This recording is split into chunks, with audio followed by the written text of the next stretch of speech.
오늘 국수가 맛있었습니다. 네. 아침에 육수를 내리셔서 그렇다고 누가 그러시는 얘기를 들었습니다. 며칠 전에 우연히 한 영상을 보게 되었는데 사람이 이렇게 착시 현상을 경험하는 그런 것과 관련된 영상이었습니다. 영상이 재밌어서 제가 한번 준비해 봤는데 영상을 잠깐만 보시겠습니까? 세계 착시대회에서 1등을 한 바로 그 작품입니다. 어디로 올라가 보여요? 이쪽. 여기가요? 네. 그러면 제가 여기다가 깃발을 하나 꽂겠습니다.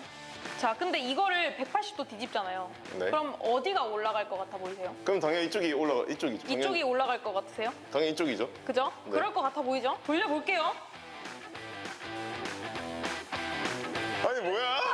아니, 이럴 수가. 아니 잠깐만요. 아니 여기가 높잖아요. 다시 한번 돌려주세요. 돌려볼게요. 짠! 계단이 원래 이런 건가? 잠시만요. 이게 올라간다 그러면 이게 높죠? 네. 잘 보세요. 한 바퀴 돌리면 여기가 높아져요. 내가 생각한 게 맞네. 맞아요. 자, 여기가 잠시만요. 높죠? 돌리고, 짠! 여기가 높죠? 뭐야 이게? 자, 더 신기한 거 알려드릴게요. 더 신기한 게 있다고요? 더 여기서? 신기한 거예요, 진짜로. 보세요. 벽면이었습니다. 계단 아니네요? 계단 아니에요, 평면이었어요. 와 뭐야? 네. 첫 번째, 제가 준비를 해왔습니다. 이게 하나 더 사실 보시죠. 제일 예. 익숙해요. 우리한테 제일 익숙하고. 근데 볼 때마다 신기해요. A랑 B 상판 크기 있죠? 이거. 얘네 둘의 크기가 똑같아요. 완벽하게. 모양도 똑같고. 모양도 똑같다고요? 네. 아니 모양이 다른데 어떻게 똑같아요? 모양이 이 모양이거든요. A 먼저 대보겠습니다. 맞다. 맞아요? 오케이. 그대로 이거 커트하시면 안 돼요. 그대로 넘어가야 돼요. 그대로. A 통과 일단 A 통과. 따라라라란 딴 따라라란. 진짜네. 되게 신기하죠? 다음 거. 이 A랑 B의 크기가 똑같습니다, 여러분. 모양도 똑같고 크기도 똑같아요. 자, 대봅니다. A부터 바로 넘어갑니다. 끊지 마세요. 따라라라란 딴 따라라란. 똑같죠? 왜 똑같지 이게? 짠. 네. 짠 하고 불이 켜졌네요. 네, 하나하나씩 보여드리려고 했는데 두 개가 동시에 나와서 재밌죠? 뭐 재밌지 않으세요? 저는 되게 신기해서 저희 집사람한테도 막 보여주고 이런 게 있네 막 그리고 그랬었는데 착시 현상이라는 게 눈에서 보는 게 아니고 뇌에서 일어나는 작용이라고 합니다. 눈으로 보는 건 똑같은데 그걸 해석하는 뇌가 잘못 해석하는 과정에서 착오를 일으키는 게 착시 현상이라고 합니다. 눈으로 이렇게 세로로 된 나무판이나 가로로 된 나무판이나 보는 건 똑같은데 그거를 뇌에서 해석하고 이해할 때 저것은 다른 것 같다 이렇게 해석을 하는 거죠. 그래서 착시 현상은 뇌의 작용이다 라고 말합니다. 영상에도 잠깐 나왔지만 세계 착시 대회 뭐 그런 것도 있더라고요. 거기서 1등한 작품이 아까 그 계단과 같은 작품이었습니다.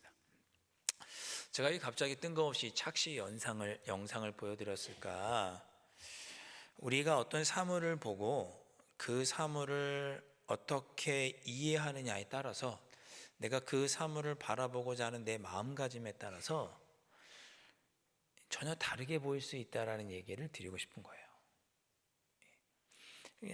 똑같이 아까 A라고 하는 뭐라 그럴까요?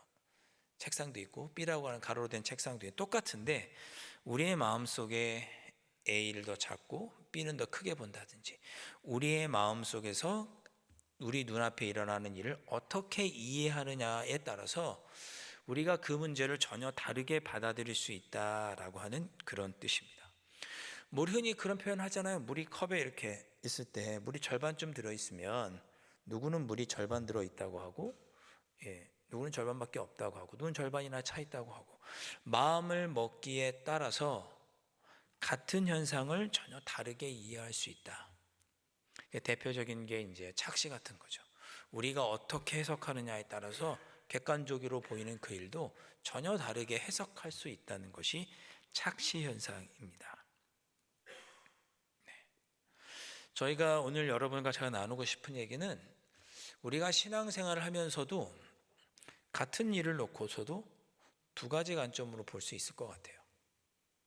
내가 그 문제를 어떻게 받아들이려고 하는가, 그 문제를 내가 어떻게 받아들이려고 하는가에 따라서 같은 사건이 전혀 다르게 우리에게 다가올 수 있다. 우리 마음먹기에 따라 다르다 그러잖아요. 우리 불교 용어에도 있죠. 일체 유심조. 내가 마음을 어떻게 먹느냐에 따라서 사물이 달라 보이는 거죠. 우리 원효 대사도 중국으로 불교 유학을 가다가 그 밤에 동굴에서 해골바가지에 있는 물을 먹고 그 물이 세상에서 가장 달콤한 물이라고 생각한 거잖아요. 똑같은 물인데도 불구하고 해골바가지에 있는 물은 똑같은데도 불구하고 그것을 받아들이는 내 마음에 따라서 일체유심조, 내 마음의 모든 것이 내 마음 먹기에 따라 다르다는 것을 원효대사도 깨닫고 이제 유학 가는 걸 포기한 거죠. 우리가 신앙생활을 함에 있어서 똑같다고 생각이 듭니다. 저와 여러분이 겪고 있는 일, 어제와 오늘 겪고 있는 일이 똑같지만 그것을 대하는 저희들의 마음은 마음먹기에 따라서 전혀 다르게 이해될 수도 있겠다. 그런 거죠. 오늘 읽었던 말씀 앞에 있는 내용이 사실은 더 저희들에게 극적인 이야기죠. 야곱이 도망을 하지 않습니까? 형 에서의 눈을 피해서 도망갑니다. 형한테 잘못했거든요. 아버지도 속이고 형도 속이고. 그래서 형이 받아야 마땅할 복을 자기가 받은 것 때문에 형이 반드시 동생을 죽이겠다고 이를 갈고 입 밖으로 그런 말이 튀어나오죠. 그걸 어머니가 보고 여기 이렇게 놔뒀다가는 얘들 죽겠다 싶어서 야곱을 삼촌 라반의 집으로 피신시킵니다. 그러니까 야곱이 지금 길 가는 길은 소풍 가는 길이 아니고 두렵고 떨리는 마음으로 도망가는 길이에요. 도망가는 길에서 유숙하죠. 저는 한 번밖에 가보진 않았지만 이스라엘 땅 다 거기서 거기잖아요. 광야가 다 그 광경이죠. 밤에 그 광야를 지나면서 유숙을 할 때 그 사막 그 광야길을 걸어가는데 밤에 유숙을 하는데 그날 밤 꿈을 꿉니다. 꿈을 꿨더니 하늘에 사닥다리가 닿아서 천사가 오르락 내리락 하는 그런 꿈을 꾸죠. 그리고 하나님께서 거기서 천사들과 함께 계시는 것을 봅니다. 그리고 하나님께서 그 꿈에 야곱에게 말씀하시죠. 28장 13절부터 15절 말씀인데 저 여러분 한 절씩 한번 교독해 보겠습니다. 또 본즉 여호와께서 그 위에 서서 이르시되 나는 여호와니 너의 조부 아브라함의 하나님이요 이삭의 하나님이라. 내가 누워있는 땅을 내가 너와 내 자손에게 주리니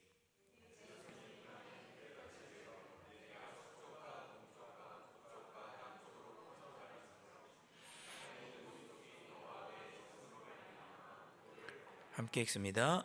내가 너와 함께 있어 내가 어디로 가든지 너를 지키며 너를 이끌어 이 땅으로 돌아오게 할지라. 내가 내게 허락한 것을 다 이루기까지 너를 떠나지 아니하리라 한지라. 아멘. 길거리에서 형 에서의 손길을 피해 처량하게 노숙하고 있는데 얼마나 두렵겠어요. 자신의 신세가 얼마나 처량했겠습니까? 두려움 때문에 앞길이 어찌 될지 모르는 그런 막막함 가운데 힘들고 어려워하는 그 야곱을 하나님께서 그날 밤에 만나 주시죠. 내가 너를 돌아오게 하겠다. 허락한 것을 다 이루기까지 너를 떠나지 아니하겠다. 하나님께서 그날 밤에 꿈에서 약속해 주십니다. 네가 번성할 것이다. 복을 받을 것이다. 어디로 가든지 끝까지 함께 해주시겠다고 하나님께서 약속해 주시죠. 야곱의 기분이 어땠을까요? 꿈에서 그걸 보고 너무나 좋았겠죠. 소리 지르고 막 할렐루야 할렐루야 막 그러지는 않았을 거예요. 왜? 발각될지 모르니까. 그러나 그가 그 자리에서 하나님을 만난 후에 그가 어떤 행동을 했느냐면 그것이 오늘 본문 16절 이하에 나오는 말씀입니다. 16절에서 하나님이 여기 멀리 계시는 것이 아니고 지금 나와 함께 계시는구나 야곱이 깨닫습니다. 하나님이 멀리 계시지 않구나. 하나님이 지금 나와 여기 함께 계시는구나. 고통받고 있는 이 자리에, 두려움에 떨고 있는 이 자리에, 삶의 문제로 여전히 앞이 보이지 않는 막막한 상황 가운데 하나님이 나와 함께 계시는구나. 그전에는 깨닫지 못했던 거예요. 17절, 야곱이 두려웠죠. 두렵다는 말은 하나님을 무서워서 피했다는 말이 아니라 하나님을 만나자 이제 마음에 경외감이 드는 거예요. 아, 하나님이 여기 계시는구나. 그러면서 17절에 두렵도다 이곳이여, 이곳은 다름 아닌 하나님의 집이요 이는 하늘의 문이로다. 하나님이 지금 나와 함께 있는 이곳이 하나님의 집이고 하늘의 문이로다라고 고백합니다. 지금 야곱이 있는 이 자리가 푹신한 침대도 아니고 궁전도 아니고 여전히 노숙하는 곳이고, 어제 이 꿈꾸기 전까지 그렇게 힘들어하던 노숙하던 처량한 그런 신세의 그 노숙 광야인데, 거기서 하나님을 경험하게 되자 그 순간 그 자리가 하나님이 되고 집이 되고 하늘의 문이 됩니다. 여전히 상황은 변하지 않고 여전히 자신이 누워있는 자리에는 변함이 없는데, 하나님을 경험하고 하나님께서 나에게 주신 약속을 그가 확인하자 그 자리가 전혀 다른 곳이 되는 거예요. 그 경험을 야곱이 합니다. 내 삶의 문제가 해결되는 자리가 하나님의 집, 하늘. 내 삶의 문제가 해결되는 자리, 그곳이 하나님의 집, 하늘이 아니고, 비록 내 삶의 문제가 여전히 남아있지만 하나님이 나와 함께 계시니 여기가, 이 상황이 하나님의 집이고 하늘이로구나. 우리 찬송가에도 있잖아요. 잠시 세상에, 우리가 잠시 세상에 나와서 살아가는 동안에 이 땅에서의 삶이 어떤 상황이라 할지라도 하나님이 나와 함께 계시면 그곳이 하늘나라가 될 수 있습니다. 그 경험을 이제 야곱이 하게 되고 그 마음을 이제 고쳐먹게 됩니다. 마음을 고쳐먹게 돼요. 그러면서 하나님 아버지 앞에서 야곱이 서원을 하게 됩니다. 참으로 하나님을 만나자 그의 삶이 바뀌는 놀라운 경험을 야곱이 하고는 그저 평범하게 보였던 그 돌을 이제 기둥 세워서 그곳에 기름을 붓게 됩니다. 아마도 이 기름은 여행 경비이기도 하고, 왜냐하면 뭐 돈이 없으니까 그때는 기름을 가져가서 필요하면 팔아서 여행 경비로도 쓰고, 뭐 어디 넘어져서 긁히고 다치면 이렇게 치료약으로도 쓰고 하는 용도로 쓰던 기름이었습니다. 뭐 배가 고플 땐 어쩔 수 없이 조금 한 숟갈 떠 먹으면서 원기를 차리는 그런 용도로 쓰이던 이 기름이었는데, 이 기름은 그가 그곳에 하나님을 만난 그곳 돌베개에 전부를 붓게 됩니다. 다 거기다 붓는 거죠. 하나님이 여기 계시니 이곳이 바로 하나님의 집이로구나 라고 하고 그곳에 기름을 붓습니다. 상황은 그대로인데 마음가짐이 변하자 내가 있는 자리가 하나님의 집인 줄 깨닫고 그곳에 자신의 전부, 가장 귀한 것을 드리게 됩니다. 저와 여러분의 삶도 오늘 야곱의 삶과 다르지 않겠죠. 똑같지 않겠습니까? 제가 다 알지는 못하지만 여러분들 마음속에 기도의 제목들이 있으시고, 때로는 광야 같다고 느끼실 때도 있고, 나는 괜찮지만 우리 가족들의 문제로 인해서, 또 나는 괜찮지만 멀리 떨어져 있는 우리 자녀 때문에, 나는 괜찮지만 자녀, 손자, 손녀들 때문에 마음에 걱정, 근심하면서 염려하는 기도 제목들이 있으시겠죠. 그런데 그런 상황이 변하지 않아도, 내가 늘 기도하고 있는 제목이 하나님 아버지 앞에 선하게 즉각 응답되지 않아도, 우리가 하늘을 누리고 이곳에 하나님이 계시다는 것을 깨달을 때 그곳은 천국이 될 수 있습니다. 여러분이 천국을 누리는 방법, 하나님과 함께 계심을 누리는 방법은 우리의 삶이 윤택해져서가 아니고, 하나님이 나와 함께 계시다는 것을 여러분이 느낄 때 여러분이 계신 곳은 천국이 될 수 있습니다. 네. 여러분이 그런 천국도 누리셨으면 좋겠습니다. 삶이 잘 풀리는 천국도 누리시고, 근데 그렇게 삶이 잘 풀리는 천국은 전에도 말씀드렸지만 죽어서야 갈 수 있어요. 완벽한 천국, 완성된 천국은 주님이 재림하신 이후에나 우리가 누릴 수 있습니다. 그 전까지는 불완전하죠. 마치 구리로 보는 것처럼 흐릿할 뿐입니다. 완벽하게 밝게 보이는 것은 천국에 가서 그때 누리고, 그러나 우리가 완전하지 않은 불완전한 삶이라 할지라도 이곳에 하나님께서 나와 함께 계시다라는 것을 경험할 때 이 자리는 여전히 기도 제목이 남아있음에도 불구하고 하나님의 집, 하늘 문이 될 수 있습니다. 여러분의 입술에서 내가 지금 있는 이 자리가 하나님의 집이고 하늘 문입니다 라는 고백이 여러분의 입술에서 나올 수 있기를 주님의 이름으로 축복합니다. 자, 그렇게 야곱이 이 기름을 부으면서 하나님께 서원합니다. 21절 보니까 여호와께서 나의 하나님이 되실 것입니다 라고 고백합니다. 아브라함의 하나님, 이삭의 하나님뿐만 아니라 나의 하나님이 되십니다 라고 고백합니다. 나의 삶을 전적으로 하나님께 맡기고 살겠습니다 라고 이제 고백하는 거죠. 나의 삶을 지키시고 돌봐주시는 하나님만 섬기겠다라고 야곱이 고백합니다. 성경에 나오는 그 하나님, 목사님이 맨날 설교할 때 나오는 그 설교가 더 이상 다른 사람의 이야기가 아닌 나의 이야기로 받아줘서, 나의 고백으로 받아줘서 하나님께서 정말 나의 하나님이 되실 것입니다. 내가 그 하나님만 섬기고 전적으로 그 하나님께 내 모든 것을 맡기고 살겠습니다라고 야곱이 고백합니다. 우리의 삶의 자리에서 그렇게 하나님을 경험하는 순간, 삶이 윤택하여지고 삶의 문제가 풀리지 않아도 하나님이 나와 함께 계심을 경험하는 순간 하나님은 나의 하나님, 전적으로 내가 섬기고 살아가야 할 나의 하나님이 되시는 거죠. 그렇게 하겠습니다라고 야곱이 고백하고, 22절에 하나님께서 내게 주신 모든 것에서 10분의 1을 내가 반드시 하나님께 드리겠습니다 라고 서원합니다. 이 서원했다는 말은 조건을 냈다는 뜻이 아니고 그렇게 깊이 두 번, 세 번 마음에 깊이 간절하게 간구했다, 그런 뜻입니다. 하나님께서 내게 주신 모든 것에서 10분의 1을 내가 하나님께 반드시 드리겠습니다 라고 하나님께 간구합니다. 11절은 뭔가요? 내 삶에 베풀어 주신 모든 것이 하나님께서 주신 것입니다 라고 고백하고 드리는 예물이 11조죠. 그 예물을 내가 이제 하나님께 드리겠습니다. 내 삶은 철저히 하나님으로부터 왔음을 알고 내가 인정하는 삶을 살겠습니다라고 야곱이 하나님 아버지 앞에서 다시 한번 간구합니다.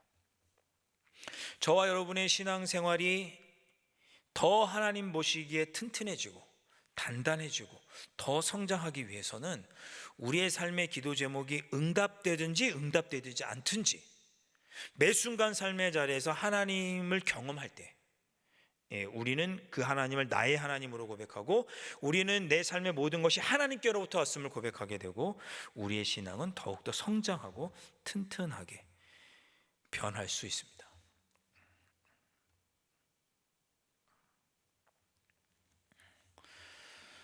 야곱과 비슷한 경험을 했던 사람이 또 한 사람이 있습니다. 누구냐? 모세. 모세도 비슷한 경험을 합니다. 늘 길거리에 다니면서 모세가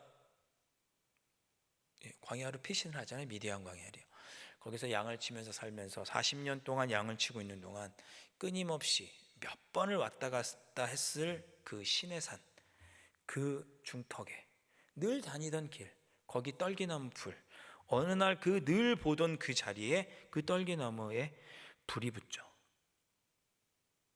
불이 붙어요. 근데 나무는 안 타요. 불은 붙었는데 나무는 안 타요. 그 떨기나무가 뭐 굉장히 아름드리 나무가 아니에요. 그냥 덤불이에요. 불 붙으면 순식간에 타는 그런 나무죠.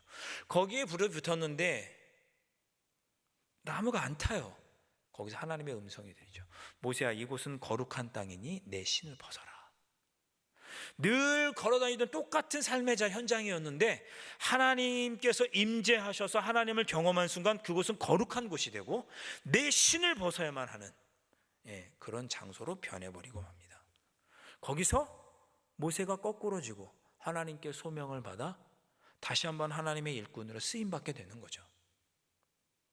늘 똑같은 일상 삶의 자리에서 하나님의 임재를 경험할 때 그것은 더 이상 똑같은 장소가 아니라 거룩하고 신성한 곳, 하늘나라, 하늘문이 됩니다.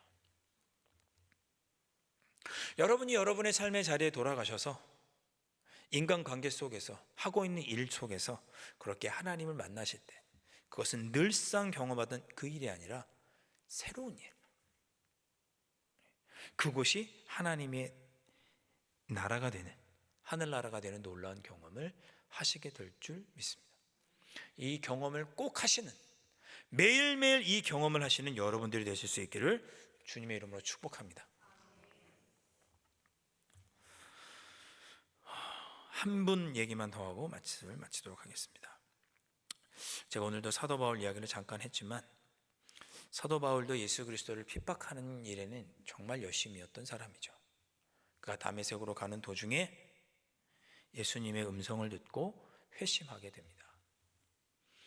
그러면서 그가 뭐라고 나중에 그의 일생에 빌립보서 3장 8절에 고백을 하는가 하면 내 모든 것을 내가 다 해로 여긴다. 해로. 나쁜 것으로 여긴다. 내 모든 것을.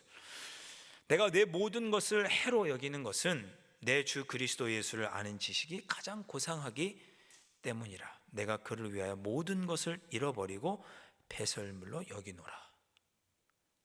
사도 바울이 이렇게 고백합니다.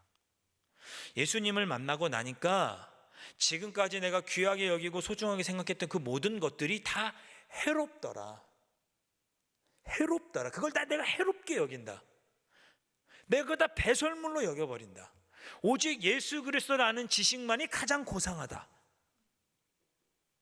내가 지금까지 늘 경험하고 만났던, 내가 지금 하고 있는 모든 일들, 이 모든 일들이 예수 그리스도와 상관이 없다면 다 해로운 것이고 내가 하는 이 모든 일들 가운데서 예수 그리스도만이 가장 고상하다. 그러니까 시각이 전혀 바뀌게 되는 거죠. 그런 경험을 사도 바울이 합니다. 저와 여러분도 삶의 자리 순간에 이런 사도 바울이 했던 경험을 할 수 있기를 바랍니다.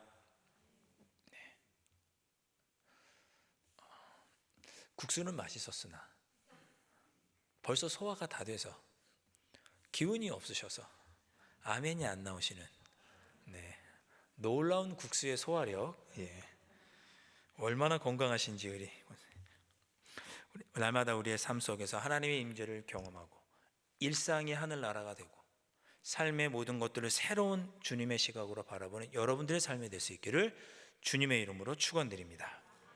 함께 찬양하시겠습니다.